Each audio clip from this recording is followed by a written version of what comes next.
Bizitza digitalean ere euskaraz aritu eta sarean ere euskaldunok existitzen garela adierazi nahi baduzu, nabigatu euskaraz interneten. Euskaraz nabigatzeko Firefox aski aproposa da. Gisa honetan konfiguratzen ahalko duzu.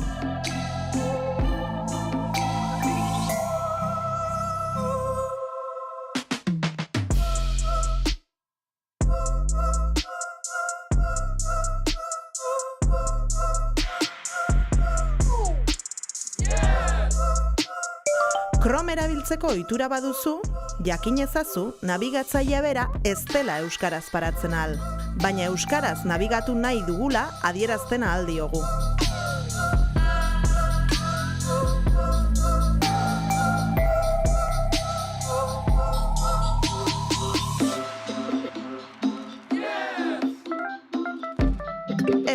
Euskaraz paratzeko aldiz, segi honako pauso hauek.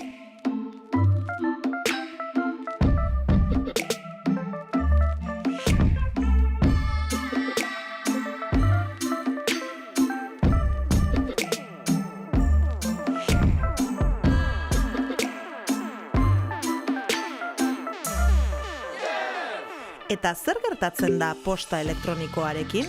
Horren hizkuntza ere konfiguratzen ahal duzu. Gmail erabiltzen duzu? Orduan, hau egin.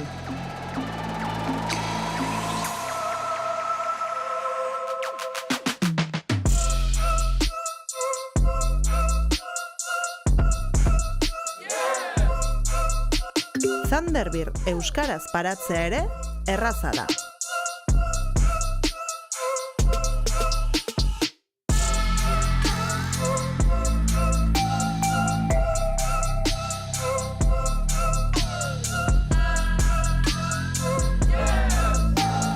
Antzera egin behar da Outlook posta kudeatzailearen kasuan.